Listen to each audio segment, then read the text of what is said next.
Welcome to the Daughters of the American Revolution chapter meeting, first of the year.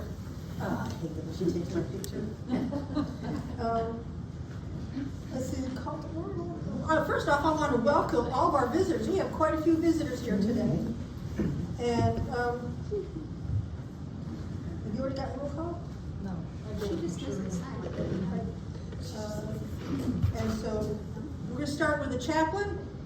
She's good, and everyone should have the ritual. You just follow. We'll all read out loud along. Go ahead. Yeah, stand up. Yeah, we need to stand for this. I'm rebelling. I can't stand. Keep that which is combined to thy trust. Start. Oh, I'm sorry. Oh, I'm on the wrong. All right, it's been all summer long. I've been off. To perpetuate the memory and the spirit of the men and the women who achieved American independence, to promote the development and enlighten public opinion, and to foster patriotic citizenship. These are the objects of our society, Daughters of the American Revolution. Keep that which is committed to thy trust. Yea, I have a good heritage. Thou shalt remember all the way which thy God led thee. Blessed is the nation whose God is the Lord. Our Heavenly Father, we thank thee for the guidance and for thy abiding presence in the life of our country. We thank thee for all of those yesterdays of our human race whose lessons and fulfillment have become a heritage to us. Continue, we pray, thy blessings upon this nation, that all who are parts of it may learn true nobility of mankind and womanhood. Grant us growth in understanding and increasing devotion to righteousness, and in thy name we pray. Amen. Amen. I pledge allegiance to the flag of the United States of America and to the republic for which it stands, one nation, under God, indivisible, with liberty and justice for all. Okay, that's my mistake. That was Jesse, not Ricky. In the American Creed. I believe in the United States of America as a government of the people, by the people, for the people, whose just powers are derived from the consent of the governed, a democracy and a republic, a sovereign nation of many sovereign states, a perfect union, one and inseparable, established upon those principles of freedom, equality, justice, and humanity, for which American patriots sacrificed their lives and their fortunes. I therefore believe it is my duty to my country to love it, to support its Constitution, to obey its laws, to respect its flag, and to defend it against all enemies. And Donna is going to lead us in the preamble to the Constitution. We, the people of the United States, in order to form a more perfect union, establish justice, ensure domestic tranquility, provide for the common defense, promote the general welfare, and secure the blessings of liberty to ourselves and our posterity, do ordain and establish this Constitution of the United States of America. And Mary's going to lead us. Oh, say can you see by the dawn's early light what so proudly we hailed at the twilight's last gleaming, whose broad stripes and bright stars through the perilous night o'er the ramparts we watched were so gallant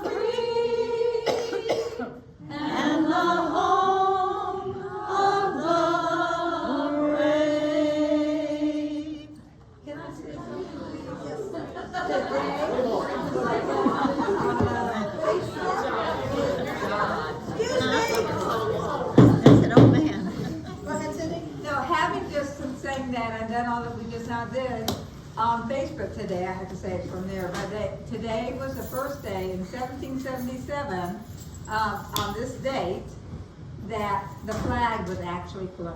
Our United States flag would actually float. Thank you, Sandy.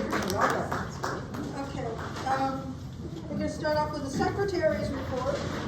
Chrissy?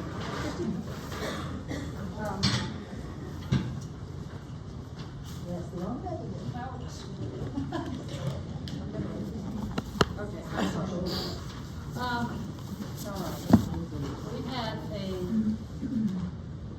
board meeting last week, and we talked about things that are coming up, like the fall forum, the food collection for the service project for Cherie, my responsibility to announce this meeting, upcoming, next May we'll be electing new officers.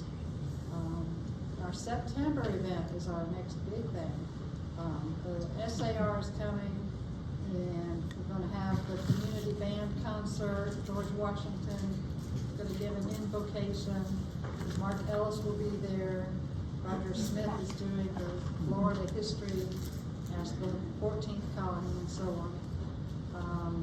And we talked about a Liberty Tree, which is a place where the Patriots used to meet in secret.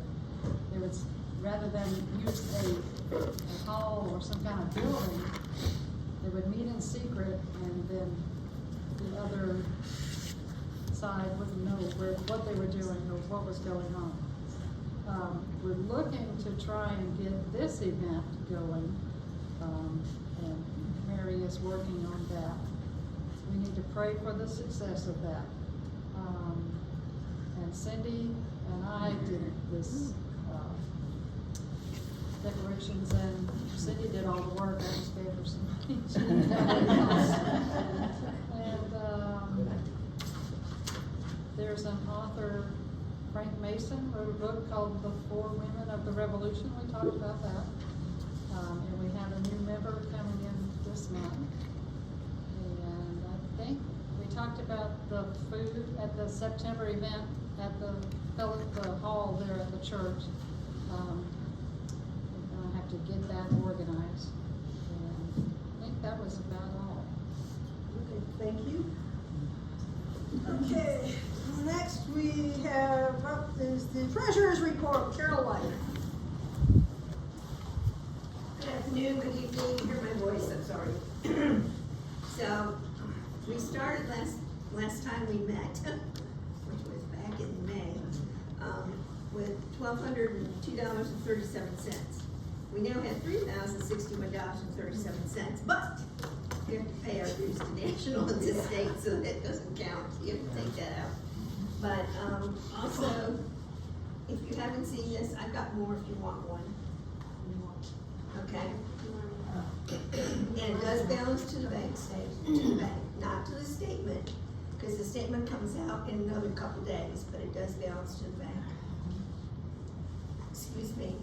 Now, back in June, I sent out the dues notifications, and there are a few of us that still have not paid their dues. Must be one of them. I know. But anyways, I'm sure would like them before next Thursday. If you could get me, if you need me to come to your house and pick up a check, I will do so. But I would like to do it before I take off, because I will be gone for the rest of the month. And I want to get it deposited and get it ready so I can send off the money to National. And if you want to know if you owe money, I do have a list. The naughty list. The naughty list. Some of you have come off of it today. Thank you very much. Other than that, that's about it. And I've passed around, we need scholarship money. That's what this box is all about. So every meeting I will pass it around. Okay? Thank you. Okay, next up is Cherie with the registrar's report and what they present. Okie dokie. We are currently at 63. I've got one new member we are putting in today. I've I've got 2 applications that need to go to national as soon as I get myself back to the house. I apologize for not having my pens, they're sitting in the car, in the rain. So, but we had some supplementals that came in this summer. Mary's already got her approved applications, but Mary had 3 supplementals that came through. James Denning was born around 1715, died about 1810 in Waynes County, Kentucky. He was married around 1773 to Esther Straw from Virginia. He signed the Oath of Allegiance in Henry County, Virginia in 1777 and paid supply tax. Then we had William Greer, was born around 1730 and died October 1802 in Grayson County, Virginia. His wife's unknown. He also paid the supply tax. And John was born around 1710 and died in August 1791 in Henry County, Virginia.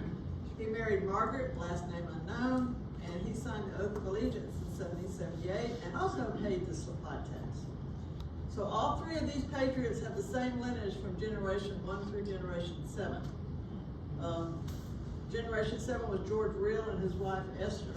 And so these are supplementals off of George and Esther's grandfather and great-grandfather. Then Suzanne Philip Thurman, born approximately 1740 in Virginia. He married Judith Tucker. He died around December 19th, 1803 in Emerson County, Virginia. He provided patriotic service for the state of Virginia by providing material aid and paying for supplies on June 2nd, 1783 for the Continental Army. So that one is approved, and there's your info. Rusty's got one. Richard Sims was born March 3rd, 1752 in Stamford County, Virginia, and died October 21st, 1850 in Clay County, Missouri. He enlisted in 1776 for 2 years as a private under Captain William Washington and Colonels Mercer, Wheaton, and Marshall in the 3rd Virginia Regiment. Records show that he was engaged in the Battle of Brandywine and the storming of Stony Point. He was also in camp at Valley Forge in the winter of 1777 and 1778. Cynthia, where did she go? She's over there. Hugh Caperton was born around 1754 in Greenbrier County, Virginia. He enlisted in the militia and served as a private under Captain John Lewis in the Battle of Point Pleasant. He was appointed a lieutenant under Captains Andrew Wood and James Knott, and in 1787 was appointed captain to replace Andrew Wood. After the war in 1793, Captain Caperton was ordered by the governor of Virginia to raise a company of men to rendezvous at the mouth of the Kanawha River and to scout the country to the Ohio to protect the people from prowling bands of Indians. He died in 1816. Oh, wow. Thank you. And I'm going to give this one to John, because I don't know if we'll ever get Margaret. David Smith was born around 1760 in South Carolina. He enlisted in the militia and served as a private in Captain Peters' troop in the regiment of light dragoons under Colonel Wade Hampton and General Sumter's brigade. He also fought under Captain Robert Maxfield, Colonel Pickens, and Captain Lawrence. And he died on March 27, 1833 in Walton County, Georgia. And Margaret is your niece. Marguerite. Right? Margaret Margaret's is my your niece, niece. yeah. Yeah. So he's the one that coerced her into doing it. I also did an SAR supplement on him. It took about 6 months. How long did this take? Supplements can last up from a year and a half to 2 years. They're in no hurry with supplements. Oh, gosh. And there's Donna John just had 2 approved too.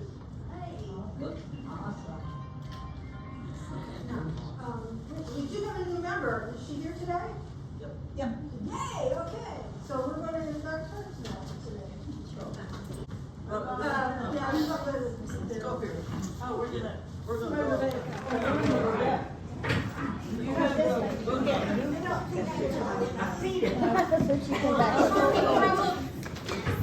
Can we get the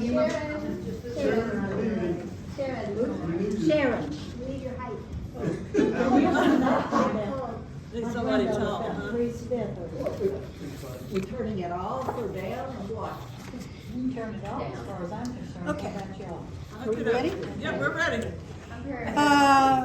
We've got that dozen right there. Cherie and Cindy, and the new members, please come forward. Okay, we're ready. The registrar will now present the member. Okay, our latest new member is Vicki Vance, and she has joined under Samuel Vance, who was born around 1726 and died in Surrey County, North Carolina on May 26, 1789. He is credited with lending money and providing material aid to the Salisbury District in North Carolina, as well as the Washington and Salisbury districts, which are now in Tennessee. Copies of all these vouchers give him credit for money lent to the new government. Samuel Vance was paid back by Salisbury District in June 1782, and 2 months later in August 1782 by the other two districts. He also took the oath of allegiance to make a land entry in Surrey County, North Carolina on August 4th, 1778. Okay. The chaplain will now give the oath of membership in the National Society of the Daughters of the American Revolution. Please raise your right hand and respond in the affirmation of the following question.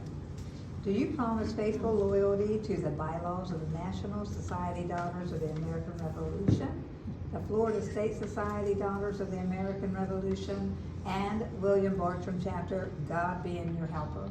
Yes. Do you promise faithfully to uphold the Constitution of the United States of America, God being your helper? Yes. Do you promise that at all times you will promote the objectives of the National Society to the best of your ability, God being your helper? Yes. And may we pray. Our Heavenly Father, we lift our hearts in prayer, grateful for the blessings of liberty and for the privilege of membership in the National Society Daughters of the American Revolution.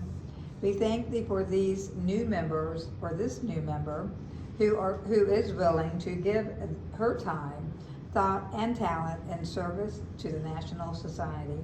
May her service be pleasing to her and to Thee. And so we welcome you to our chapter. Welcome. Oh, I'm a hugger. Yes. I know that, that's why I'm a thrower. And you're a butter. She's got a bag for you. Here's a bag for you. It's got Oh, your goodies. yearbook, some little goodies in there. I love goodies. And this is a copy of all the information that I sent in with your application. Oh, thank So you. you have a copy of it. This is And then I'm going nice. to pin you with this little pin if I stick it. It's all right. I was a cloth diaper baby, so.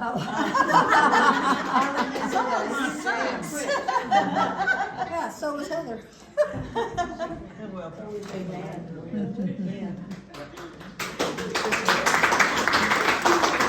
Welcome. Sheree, if you'll stay there, please. What? You're in trouble.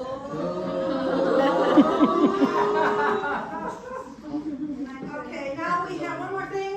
The SAR has a presentation they want to make. I really feel bad I left my jacket in the car. You should have worn all your medals, Sheree. It's in the car. How come you didn't ask for my husband to come with you? He's welcome anytime. He would have been here. Okay, well, I'm Paul Sept. I'm kind of the awards chairman of the SAR group in the St. Augustine chapter. And so we've been working, I wanted to just kind of show our flag here. This is our America 250 flag, and we're working on all of these activities for the 250th anniversary of the United States. We're working with your chapter here, the SAR. We're working with the Maria Jefferson chapter in St. Augustine, and the Colonial Dames. And We've been working on the Liberty Tree and a bunch of other events that we're going to use to celebrate the 250th anniversary of the United States. So we're really pleased with that. So today, we're going to give a Martha Washington award, which is it's an award that the SAR gives to one of the ladies in the DAR for exemplary service and help and all kinds of stuff. It's something that we're going to award here to Sherry. And I want to read this, if I can get it open.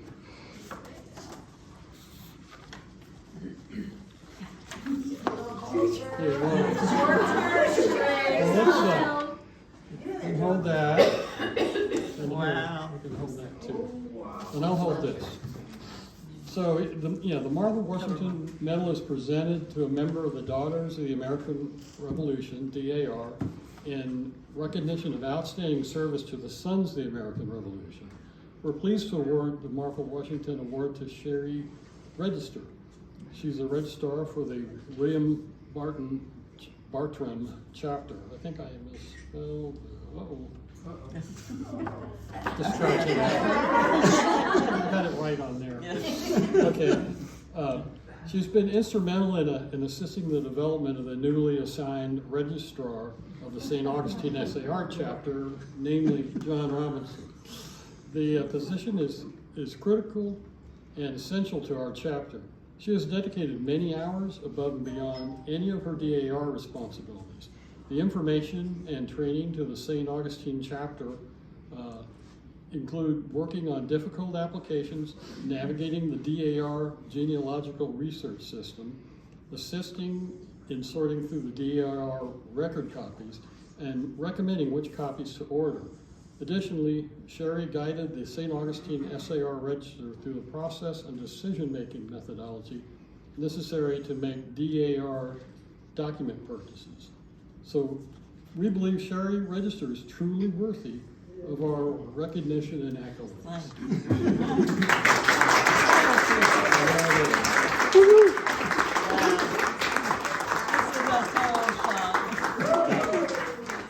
Total shot. Thank you. I don't think I'd be a member of the SAR if it wasn't for the DAR, because all those record copies that are so well organized and available, and the SAR didn't have anything like that. But we're working on it now. In my previous chapter, I entered several hundred of the applications into the database. So I think we're starting to get there, but we didn't have it to start with, so it's really a good system. Well, thank you. I appreciate it. Thank you very much.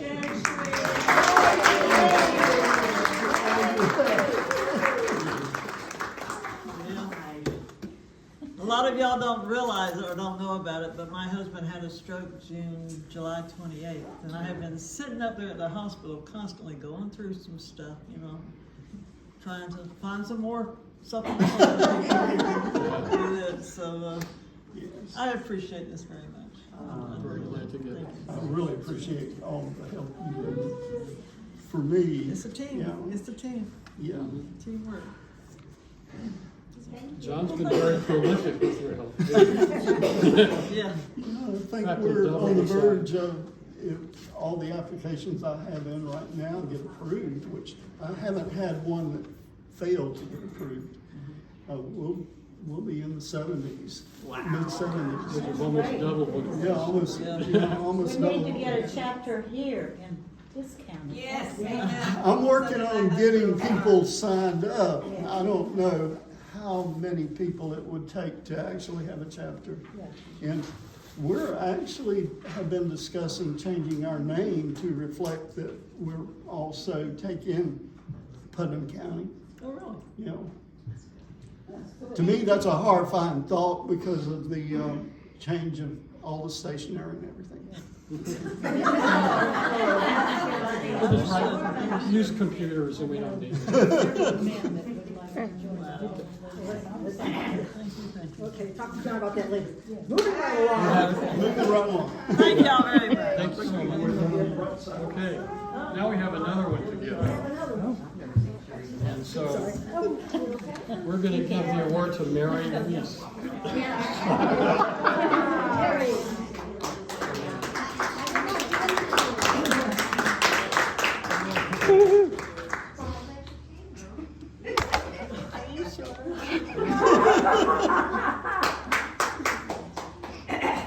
It's the same award.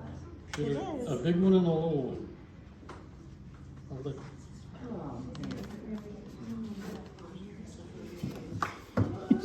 Something put on the other side. So we're very pleased to award the Martha Washington Award to Mary Reese, Vice Regent of the William Bartram chapter. See, I spelled it right that time. She provides a pivotal and essential connection between her DAR chapter and the St. Augustine SAR chapter. Mary consistently informs and extends invitations to our St. Augustine SAR members to attend DAR activities and events. As a result of our efforts and coordination, the St. Augustine SAR chapter from 2021 to 2024 has enjoyed shared events with the DAR chapter, including the Liberty Tree designation for Palatka and the Putnam County Commission Constitution Day celebrations. She demonstrates the highest professionalism and generosity, as noted in her referral of several prospective SAR members to the St. Augustine chapter. Mary Reese is a person of the highest caliber, and we have the St. Augustine SAR chapter applaud her contributions. Thank you.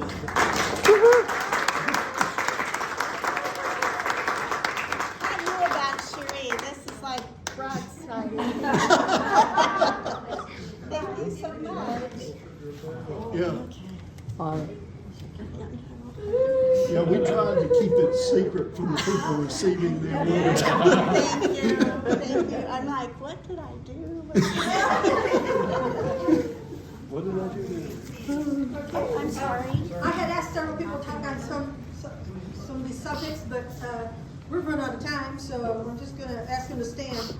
The first event we have coming up is September 15th, Saturday.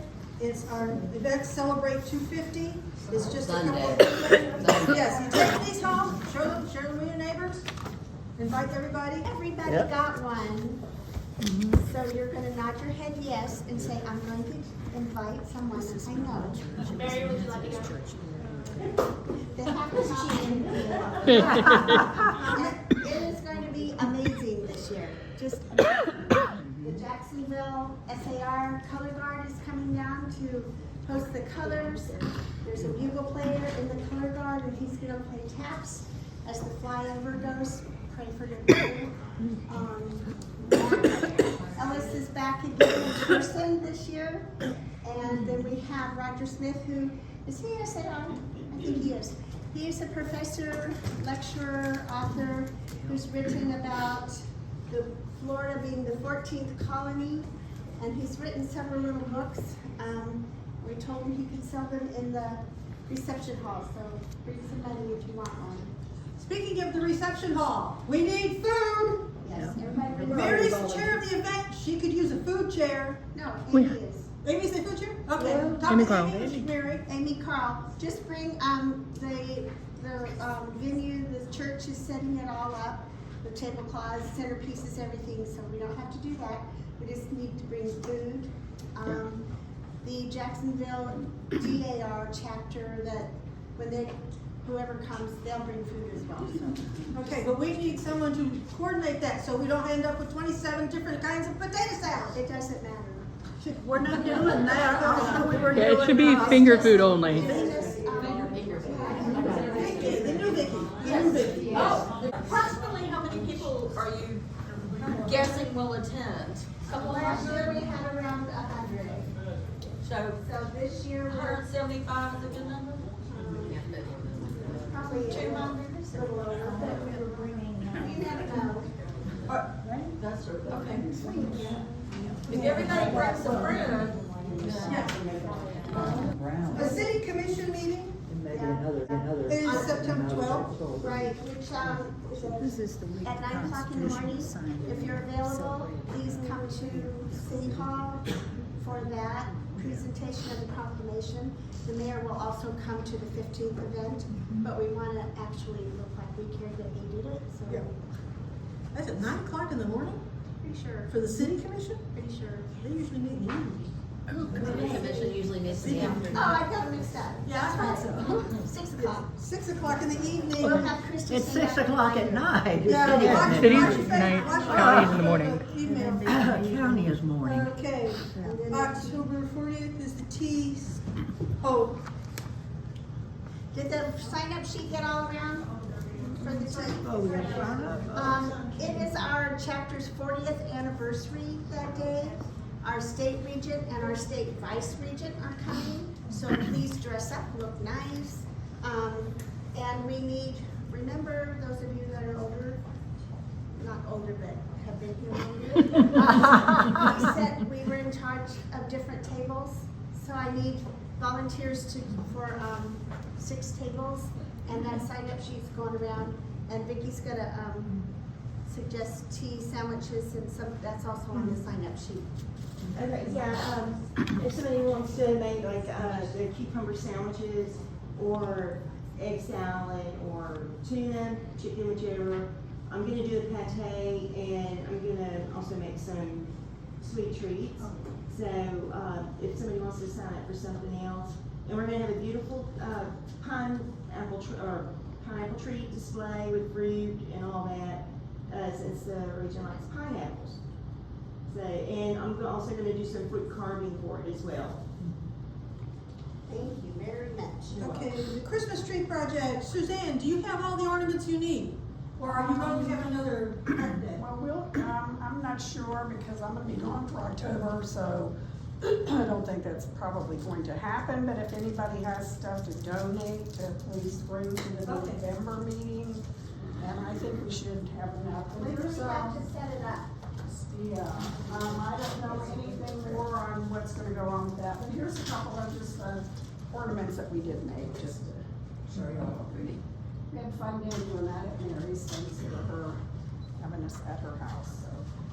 Anyways, that's all for that. In November, I guess I'll know more about, what day we can set the tree up and all that. Now, Vicki Dennis called me, wanting to know if we were gonna do the Christmas parade.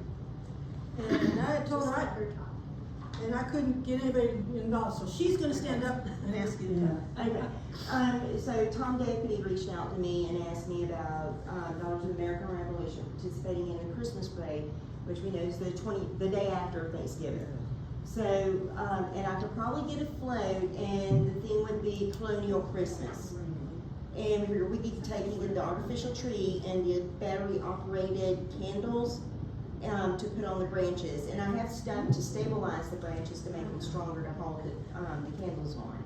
And we would just have a banner, we could color one in, Daughters of the American Revolution's Colonial Christmas. And then we could just sit on the float or have a blanket or comforter or something like we're sewing or crocheting all of this together. But now the thing is, I'm not gonna be on the float. They've asked me to be, send a sheep elf again, so I won't be on the float. I'm gonna see if one of my cousins could drive it, but I have to get with my uncle too and make sure that I can get the trailer. So, but, they really want us to participate in this. And if it's cooler, then, you know, of course, you know, your shawls and all that, but we'd be in colonial garb.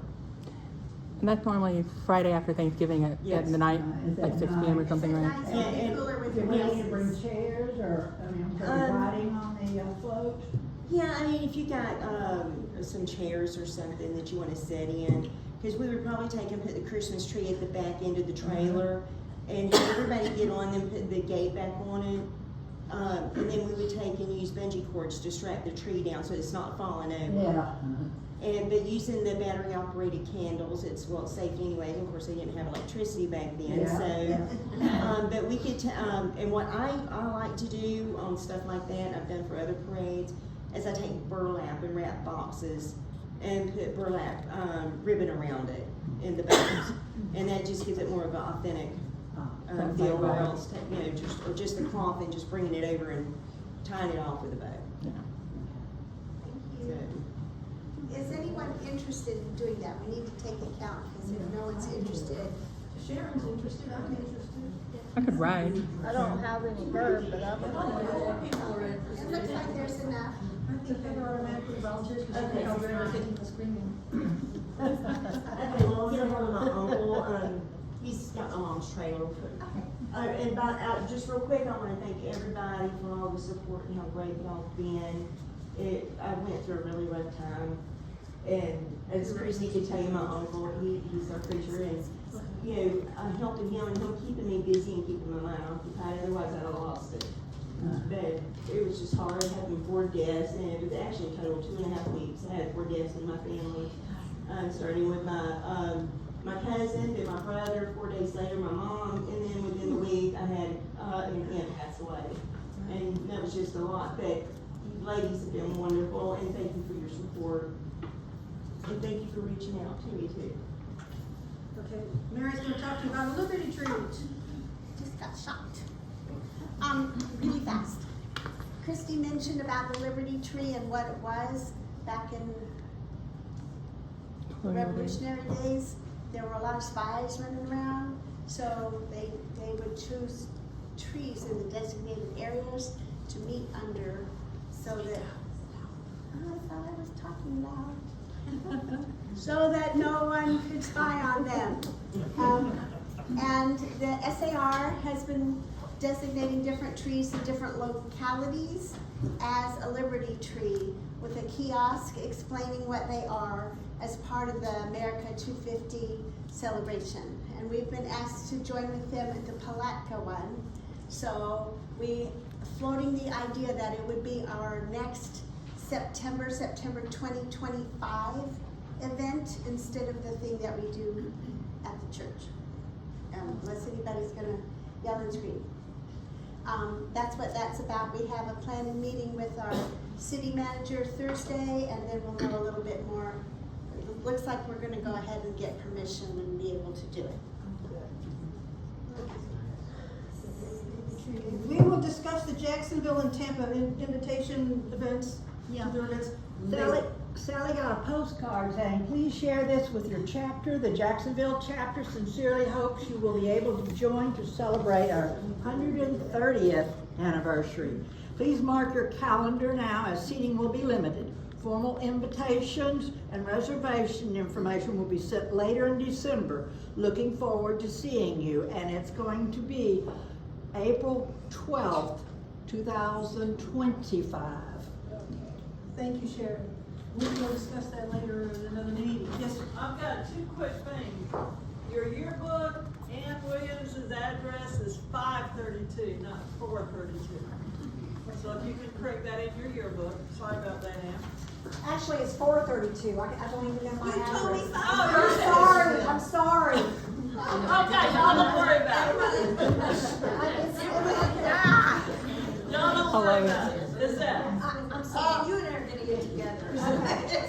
Two other things really quick. I appreciate everybody bringing food for today. That was part of my New Horizon project. It's a group project between the DAR and the Christian City Women's Club. So I'll finish the other half of it at the meeting for the Women's Club next week. So it's all going to the Christian Service Center, but that was part of my New Horizons project. So that's Well, the rain prevented me from bringing mine in, so I'll put it at your truck. How's that? Well, I'm fixing to tell you, if you could give it to Mary or somebody, I'm fixing to have to get going on the road back to Daytona. Okay. Service to America, the chapter goal is 1,860 hours. We've only recorded 764. And as I look around this room, there's a bunch of y'all that do a bunch of things. Sharon, you're not recording any of the newsletters for DAR that you write. Lucy's got a bunch of Women's Club hours. Those 2 there got Women's Club hours. These 2 I know have got Pilot Club hours. So, and I know Mary's got all kind of hours. So I do want to thank Christy, Gladys, Deborah Eckhart, Kathleen Fulton. Sharon's done a little bit with newsletters, but you can do a lot more. Nancy and Mary, for the little bit y'all put in, because we need to reach that goal, and we only got to the end of the year. So y'all report all those. Get on it. And like I said, I do apologize, but I'm gonna have to hit the road. We are adjourned for today, and Mary is going to introduce our speaker. I'm just gonna formally introduce my granddaughter. Wait till after the Sure. We are privileged today to have Charles Overturff III, not to be confused with the second or the first. He is now serving and has been serving as the Putnam County Supervisor of Elections. And I went online and found a little bio of his. I think it's a bit old, so the numbers may be a little skewed, so add a few years to each one. He has served as a coach in baseball and soccer. He is the co-founder and director of the Terrific Kids program in the elementary schools for Putnam County. They have honored over 10,000 students. He's a member of Azalea City and Palatka Kiwanis clubs for over 30 years now. Is that right? Nod your head, yes. And he is a member and treasurer for the College Road Church of Christ, and for over 35 years has been here to try and help the residents of Putnam County whenever they have needed whatever they have needed. It's been his honor to serve Putnam County. His background, he has a bachelor's degree in business admin from Flagler College, AA degree from, I've been in Hawaii too long and I'm trying to pronounce my vowels. It's like AA degree. From St. John's River Junior College, an AA degree from John A. Gupton College of Mortuary Science, and has been a co-owner of 3 successful businesses, the Johnson Overturff Funeral Home in Palatka and Interlaken. He is a wonderful, wonderful man. I worked with him for a while in elections, as some of you have as well. And he is here today to, you hear a lot in the news about how elections are rigged and, you know, this and that and the other. You don't have to worry about that in Putnam County. And so Charles is here to talk about the behind the scenes and answer any questions that you might have about elections here in Putnam County. Thank you, ma'am. First off, thank you for the opportunity to come and share with you. She had asked me to do some behind the scenes information that maybe you all don't know, so I'm going to do that. It would be a different kind of speech. But the first thing I have to say is thank you for allowing me to continue in this job. Even on the bad days, I still love the job. Even when people think that you're doing something to cause their candidate not to win, I still love the job. So thank you. And the best way to do it is when you don't have to run a campaign, especially in a presidential year, where you're sitting here worried about doing the best job you can for the public, but you're also worried about your job too. So thank you for that part. I'm gonna quickly go through some of the things that have happened. Most of you are old enough to remember the year 2000. We know what we dealt with here in the state of Florida with the Bush versus Gore campaign, with the hanging chads and the dimples and the stuff like that. Well, because Florida went through such a tragedy as far as or a negative because of that, they really changed a lot of things, because all you had to do was change the problems and they were successful. One of the things they did though was, if you remember in the 2004, 2006 elections, they went to touchscreens. Well, we had a governor in 2008 that said, but you know what? There is no checks and balances for touchscreens. And so Florida went back to the paper ballots that you all vote with now. And now most all the states in the country have gotten away from the touch screens and have gone back to paper ballots. Georgia was one just in the last few years that has switched and gone back. Why do we do that? Is because with paper, when you mark it, that ballot is there. And I've got it and I can recount it over and over and over. Whereas on touch screens, you don't have that capability, or at least most of the time. So that's one of the advantages that we have as far as that. The second one I'm going to mention, since I got elected in 2012 and took office in 2013, the very first year I was told about a system that was an audit system. And so it cost the county some money, but I went ahead and did it. It was not allowed to be used in the state of Florida as far as for recount purposes or audit purposes, but I went ahead and did it anyway. I was one of about 4 counties in the state of Florida that did this. And so after I got in office, I brought all the boxes of ballots to our big room and I set them out, and at night I would sit there and go through and count those ballots again through that audit system just to make sure I won. And they were accurate. But every election that we have had in Putnam County, even our city elections, I have taken it on myself to make sure that we do that 100%. In the last 3 years, the state of Florida has now said, you know what, we like this system so much, it has now been approved for audit purposes, and if the legislature or the governor and all will get onto the rules, I can use that for audit, for recount purposes as far as that's concerned. So what I'm telling you is we go and we do 100% of every ballot in the election, okay? So, you know, sometimes your candidate didn't win, but I can promise you it is not because somebody did something corrupt as far as the way we count the ballots and that kind of thing. 100%. And I can tell you right now, I was one of 4. There's 35 counties out of the 67 that have joined, and there's more joining every day because they see the value in the fact that this system, it is a totally different tabulation system than the one I use. So in fact, they're competitors in several other states. So it's not like, you know, we're in cahoots with each other. This is totally separate, and we rerun all the ballots so that way we can guarantee, yes, that candidate got this number of votes. You hear about the internet. Our tabulation system in our server room is no internet connection at any point in that room. It's called air-gapped. That means there is no connection, okay?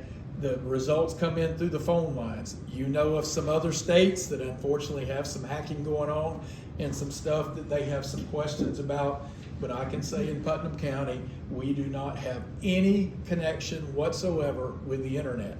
So, you know, as far as that's concerned. We do an L&A. Some of you have helped work that, logic and accuracy. We randomly, okay, so that I can't pick which precincts I want to do. In a canvassing board member meeting, we randomly pick 10 polling places. So a lot of times that's 12 or 14 precincts.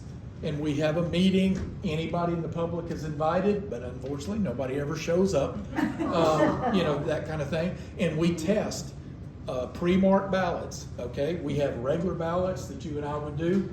We have blank ballots so that we know that the equipment's picking up, and they would say, ma'am, do you realize you didn't vote for any of these races? Did you really want to do that?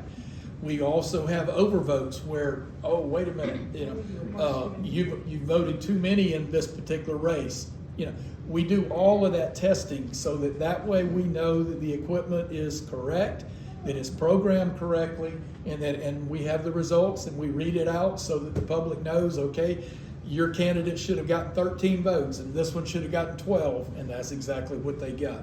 So, you know, those are the checks and the balances that we've got in place. We put security seals on all of the equipment once we have finished, so that when that equipment goes out to your polling place on election day, and the clerk, like Miss Mary or Vicki or some of them, they will look, and if there's any chance that is not the correct seal, they will call us and we will bring out brand new equipment, because that means somebody may have tampered with it. I haven't had it in my time of being here, but we always, you know, try to make sure and protect it. Those of you that have worked with me know when somebody comes up and they need help, again, to show you how balanced we are, we take 2 people, one from one party and one from another party. So they could be NPAs, they could Republicans, Democrats, Green Party, whatever. And we put 2 together. And if you need help, you have that right to have 2 people to sit there and read it. They are never to tell you how to vote. And usually if they're different parties, they're not going to agree anyway, so it works pretty good. But we do that so that the voter has a right to ask questions. They give an answer, but we let them do it. But again, it is separate parties, so that way nobody can say, oh, I love one party, but I hate the other one. During the evening of, we do it where when they're bringing back the ballots and the cards out of the machines that really are the important things for us, again, we use 2 different parties, okay? So there's not much chance that if Vicky's one party and I'm the other one, we're gonna go somewhere and decide that we're gonna change the ballots and stuff like that because she's one way and I'm a different way. You see what I'm saying? They know how long it takes me and. Exactly. We know if, we did have one time where they stopped and ate supper instead of driving on in, so, but anyway. So again, these are just things that we do in the county so that way you know that each party is represented, they're treated fairly, each candidate is treated fairly. Some new things that we do, the vote by mails, a lot of you have heard a lot about it, and I have some questions about the way Pennsylvania and some of those other states do it. But you know what? They have states' rights. They have a right to run their elections the way they want to, just like I don't want them telling me or the state of Florida how to do ours. We do wish sometimes that they would invite us to come up and we could show them some good things. But let me show you exactly how far we've gone. You would be shocked, except for those that have worked in the canvassing board meetings, how many people send in their vote by mail, they put it in their envelope, and then they forget one big thing, signing it. You would be shocked. I didn't believe it till I got in there and started watching, and I'm like, I cannot believe this. This many people will forget to do it. When I first got there, you lost your vote. It was over because it was in the office and you didn't sign it, so that was the end of it. So the state has gone with the legislature, has gone to the point where now if you send in that envelope or bring that in and you haven't signed it and we don't catch it before you walk out, I am to call you, I'm to email you, I'm to do whatever I can to get a hold of you and to say, hey, you forgot to do this, please come down to the office. 48 hours after the election is what the deadline is, so the Thursday after Tuesday, and you have a right to come in. You don't sign the envelope, you sign an affidavit, and we take that affidavit to the canvassing board and we compare, is that affidavit with what we have on file, regardless of the fact that you didn't sign it. And most of the time, if they will do that, then we can count that ballot. So this is extra steps that have gone as far as that. The other one is when you sign it and you decide to sign it like the doctors do, that nobody can read it. Well, if we can't read it either, that means your ballot's going to get put in that situation of where, again, I'm going to call you, I'm going to email you, I'm going to say, please come down and sign this cure affidavit so that we've got something better to go on. I hope you understand, the vote by mails, when you walk in and you hand your ID to Vicki, she's sitting there looking at you, and so she knows exactly who that is because she's looking at your picture. But please think about this. When you send in a vote by mail, you're not standing in front of us. You may have signed a name that I've known for 50 years, but I still can't verify that it's you. So the signature is all that we've got to go on, okay? And so you see why we plead and beg people every year or two, come in, sign a new application so I've got your signature, not like I signed 30 years ago because it doesn't look the same, okay? And we all know there's illnesses, Parkinson's, there's strokes, there's car wrecks, there's just age. And we get older and it looks different. So we beg and plead with you, if you're gonna vote by mail, please make sure that you come in and you sign it every year or two, you know, because that way we can go on the current stuff, not what it was. And so we have still, just like we did with no signature, we call you, you've got 48 hours after the election to make sure and get your documents in so that we count it. So I hope that gives you an idea of the different things that we do in Putnam County to make sure that your vote is counted accurately. Like I said, I know we all lose candidates sometimes and we think, how could so-and-so lose that race? But it's not because of something that was, you know, fraudulent or that kind of thing. It was, unfortunately, you know, you can lose a race when you have a turnout like we had the other day for our primary, 31%. But if you heard me and you saw my quotes in the paper, I was happy because we beat every single county in North Florida. We beat Duval. They were at 19. Clay was at 22. St. John's was at 24. Flagler was even at 29. We were at 31. The state average was 22%. And so I'm like, okay.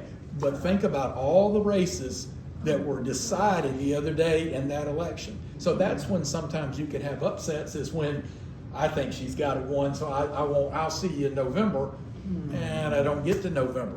I got beat, something happened, that kind of thing. 2 more minutes. Let me go real quick about the November ballot. We all know it's coming up. It's, I guess about 2 months from today, the election. And locally, we don't have a huge amount. We do have a sheriff's race. We do have a county commission race in District 1 because there is a write-in that has stayed in. So you got that. We do have a county judge race because none of the candidates, there was 3 good people running for county judge. In a nonpartisan race, you've got to have 50% plus 1. Neither one of the top 2 did, so the top 2 will go to November. And so we will have a decision about that race.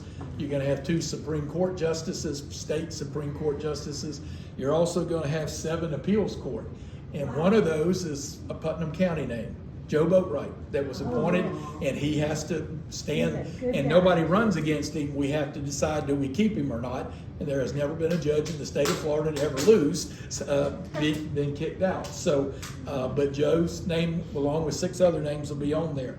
You also got the District 20 race, because our District 20 race and our state Senate race, both of our candidates, Bobby Payne and Travis Hudson, were both term limited. So we have new people, so you're going to have an opportunity to pick those because they're in our district. You also have a congressional race. We have a U.S. Senate race, and of course the big one. We have a presidential race that we have every 4 years. I really hope it's not like 2020 was, as far as the controversy and the stuff happening. Like I said, we counted our votes, we knew who won, we could verify it, we could guarantee that we had the right, but other places I couldn't do that. I'm gonna ask you as a trivia question, sort of as a parting one. Does anybody know what the magic number is for the presidency? 270? 270. I knew one of my workers should know that. People think about the popular vote, but the popular vote has no meaning whatsoever. It is 270 electoral votes. And each state, and you all, it's interesting because you all are history. And it's interesting that when the America was being formed, the small states said, we're not going to agree to this unless we got some guarantees that our state's going to matter. Right. And they came up with this. I give the Founding Fathers unbelievable credit, along with God's help, unbelievable credit, because they said, you know what, I agree, a little state like New Hampshire or whatever needs to have a say-so. If not, all the candidates are going to go to California and Florida and Texas and New York, and it's going to be over with, okay, as far as that. And so each state has that right. You get 2 because you each have senators, and then it goes on the population. So the minimum is 3. Most of them are more than that. One more trivia. I mentioned 2000, and we all know that it came down to Florida. But if you forgot, George Bush, who won Florida, had 271. He won the state of New Hampshire, and they had 4 electoral votes that put him at 271.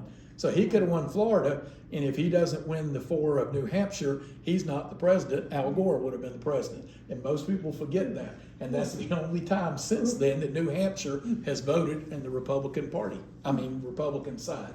So when people tout about the popular vote, I know there are some parties that really want to push that, because then they probably could win every election because they wouldn't worry about the small states. They would just go for the big population. In 2016, President Trump won the election. He had 300 and something electoral votes, so he won. But he lost to Hillary Clinton in the popular vote by 3 million votes around the country. The state of California, one state, 4 million votes more for Hillary so one state made the popular vote be different than the rest of the country thought it should be. So it just shows you, the differences. All right. That's why there's this big push to get rid of the electoral college. I know. But it is so important. It gives small state, and this year's election could easily come down. I've got a scenario where they're at 269 each, and it will depend. And I get one of them to 268, but there's 2 states that don't do winner take all, the state of Maine and the state of Nebraska. And it's interesting, Maine usually goes Democrat, Nebraska usually is Republican, but in those 2 congressional districts, they flip-flop, or at least have in the last couple of elections. So if it could end up 269 apiece, and then it goes to the states to pick, and the House of Representatives will pick the president, and the Senate will pick the vice president. So you could have it where you've got 2 different parties, and I think years ago that has happened. But anyway, let me close with this because you all are history. I have a question. Okay. It's about the amendments. Will there be a full explanation publicized prior to the election? And I'm not laughing at you, No, I'm laughing I know, with you I because know. there are 6 amendments that will be I on the know. ballot that have been approved. Some of them are initiated by petitions of voters, some of them are by the legislature, and that kind of thing. So there will be. I cannot promise you that the explanation, because let's be honest, if I'm for something, I write it that way because I want you to vote that way. Yeah. So I taint it. And if I'm against it, I write it the other way. So I can't promise that there's going to be something that will truly be fair, that will be honest about it and say these are the pluses and Because minuses. it can be misleading. Oh, exactly. Yeah, just do your research, it's the wording. Yeah. But there will be the 6 on there as far as that's concerned. History. You and I live in the greatest country that I believe God's ever put on the face of this earth. Even with all of our fighting and our division and our problems and stuff, we still live in a country. And why do I mention that? It's because you and I have been given rights, privileges, things like that. Okay? Voting is one of those that I consider a privilege.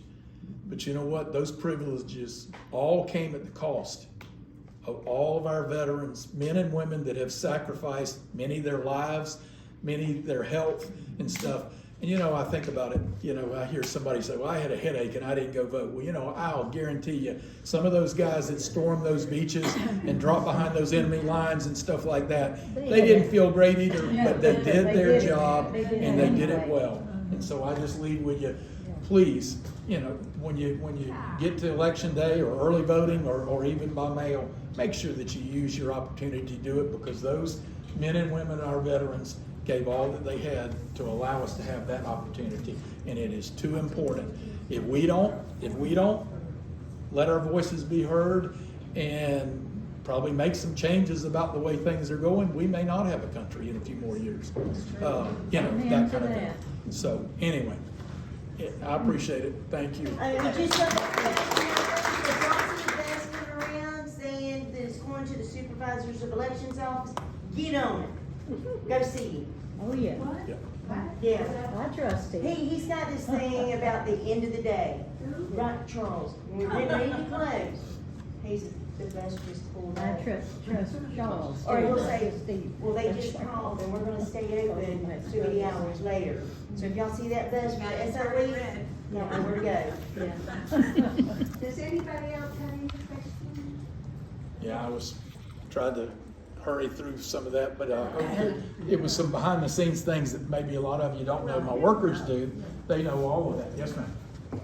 I always wait until the last day because, people get lazy and they, I don't want to wait that long. Excuse me, you don't have to go to work that day unless you are, if you want to go in the daytime.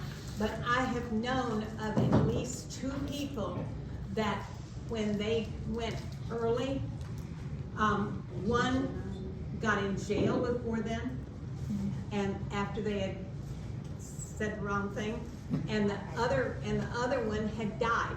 before, just a couple of days before he was supposed to, you know, excuse me?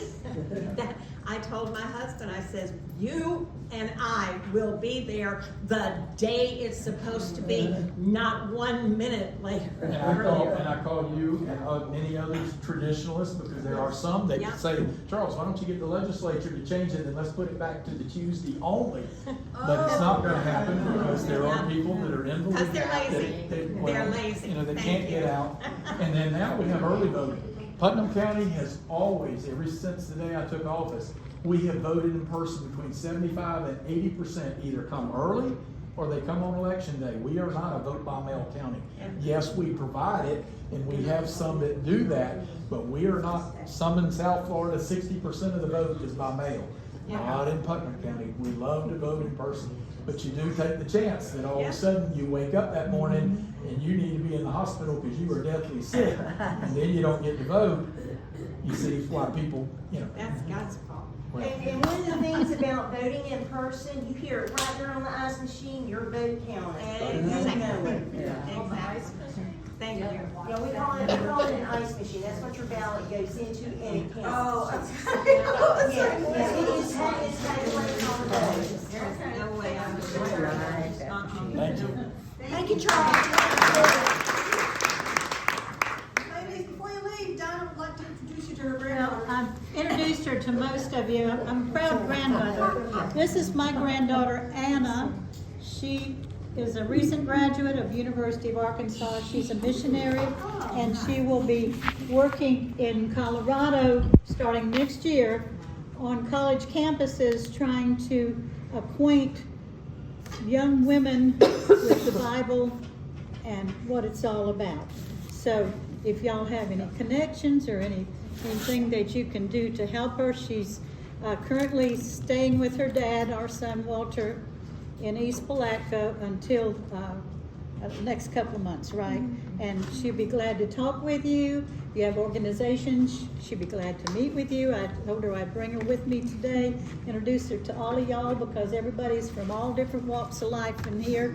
And if you have anything that you could help her and get the word out, we would appreciate it. And she'd be glad to answer any of your questions. And I have to also add, you need to read tomorrow's paper especially, because my husband and I are celebrities in tomorrow's paper. Retired after 54 years. Wow. So, congratulations. Thank you. We are tired.